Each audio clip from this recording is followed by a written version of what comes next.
ওই ছেলেটা দুজনেই বাসায় ছিল, যেদিন ঘটনা ঘটে সেদিন 2:30টার সময় এখানে আসছে। গলা টিপে ধরে এবং টিপে ধরার পরে তাকে মেঝেতে ফেলে দেয়। 1 মাসের মধ্যে স্কুল ছাত্র হত্যা মামলার আসামিকে গ্রেপ্তার করেছে পুলিশ। সংবাদ সম্মেলনে নিশ্চিত করেছেন পুলিশ সুপার উত্তম প্রসাদ পাঠক। আমাদের 3টি টিম বিভিন্নভাবে গোপন এবং প্রকাশ্যে অনুসন্ধান শুরু করে। তারা আইনের সাথে সংঘাতে শিশু যাকে আমরা গ্রেপ্তার করেছি, তার যেটা আইনের সাথে সংঘাতে জড়িত শিশু, তাই আমরা তার একটি ছদ্মনাম প্রকাশ করছি। তার ছদ্মনামটা আমরা দিচ্ছি আকাশ। সেই আকাশকে গ্রেপ্তার করে। 13 বছর বয়সী স্কুল ছাত্র নিবির শেখ হত্যার আসামিকে গ্রেপ্তারের বিষয়টি নিয়ে শুক্রবার 17 মে বিকেলে ঠাকুরগাঁও পুলিশ সুপার কার্যালয়ের সভাকক্ষে সংবাদ সম্মেলনের মাধ্যমে নিশ্চিত করেন পুলিশ সুপার উত্তম প্রসাদ পাঠক। সংবাদ সম্মেলনে পুলিশ সুপার জানান, তারা মার্বেল খেলা শুরু করে। এখন মার্বেল খেলতে গিয়ে এক পর্যায়ে তাদের মধ্যে ঝগড়াঝাটি শুরু হয় এবং মারামারি হয়। যাকে আমরা গ্রেপ্তার করেছি আকাশ, তার শারীরিক গঠনটা একটু উচ্চতাটা বেশি হওয়াতে সে তাকে গলা টিপে ধরে এবং টিপে ধরার পরে তাকে মেঝেতে ফেলে দেয় এবং তার বুকের উপরে উঠে ধস্তাধস্তি শুরু করে।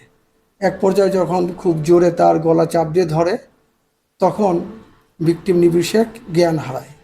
জ্ঞান হারালে আকাশ বুঝতে পারে যে সে আর বেঁচে নেই।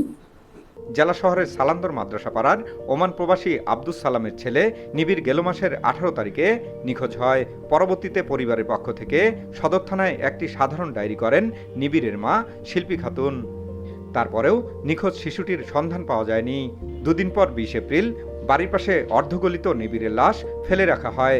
পরে পুলিশ গিয়ে লাশ উদ্ধার করে। তখন তার পরিবার, তার মা থাকে না বা ওই সময় ছিলেন না, দিনাজপুরে ছিলেন। তাদের যে রান্নাঘরটা চারদিকে অরক্ষিত খোলা, সেই রান্নাঘরের যে চাতাল, সেই টিনের ঠিক নিচে প্লাস্টিকের দুটো বস্তা, একটি বস্তা পায়ের দিকে, একটি বস্তা মাথার দিকে, দুটো বস্তায় ভরে লাশটি এক কোণায় রেখে দেয়। তো রাখার পরে ওই দিনই রাত্রিবেলা সে বস্তায় ভরে তার বাসার থেকে মাত্র 50 গজ দূরে হওয়াতে এবং অলিগলিতে ভরপুর তাদের বাড়িগুলো, ঠিক পেছনের দিক থেকে সে ওই তার লাশটি তার বাসার এক কোণে রেখে দেয়, ফেলে রেখে দেয় ভিকটিমের বাসার ঠিক পাশে। এ ঘটনায় নিহতের স্বজনদের অভিযোগের ভিত্তিতে প্রাথমিক জিজ্ঞাসাবাদে প্রতিবেশী 14 বছর বয়সী ছদ্মনাম আকাশ সহ কয়েকজনকে আটক করে পুলিশ। পরবর্তীতে তদন্তের মাধ্যমে হত্যার বিষয়টি সত্যতা পেলে আকাশকে গ্রেপ্তার করা হয়। পুলিশ সুপার আরও জানান, মার্বেল খেলাকে কেন্দ্র করেই নিবিরকে হত্যা করে আকাশ। পুলিশের সার্বিক তদন্তে উঠে আসে এ হত্যাকাণ্ডের সাথে আর কেউ জড়িত নয়। এখন পর্যন্ত আর কেউ জড়িত নয় মর্মে আমাদের কাছে মনে হচ্ছে। তবে নিহত নিবিরের বাবা আব্দুস সালামের অভিযোগ, পুলিশের দেওয়া এমন তথ্যের সাথে দ্বিমত রয়েছে। কারণ ছেলে নিবির কখনোই মার্বেল খেলতো না, আর ছেলেকে হত্যার পর বস্তাবন্দি করে বাড়ির পাশে একাই ফেলে যাবে, যা সন্দিহান। এ হত্যাকাণ্ডের সাথে আরও কেউ জড়িত রয়েছে। তারপরে 5টার পর থেকে বাচ্চা খোঁজাখুঁজি করতেছে। তখন ওই ছেলে, যে ছেলে আসামি, ওই ছেলে আর ওই ছেলের যে মামা, দুজন ওই বাসার মধ্যে, যে বাসার মধ্যে এই যে লাশটাই করছে, ওই বাসার মধ্যে দুজন 5টার সময় বাইর হয়ে গেছে। বাচ্চার মাও দেখছে, সবাই দেখছে আর কি।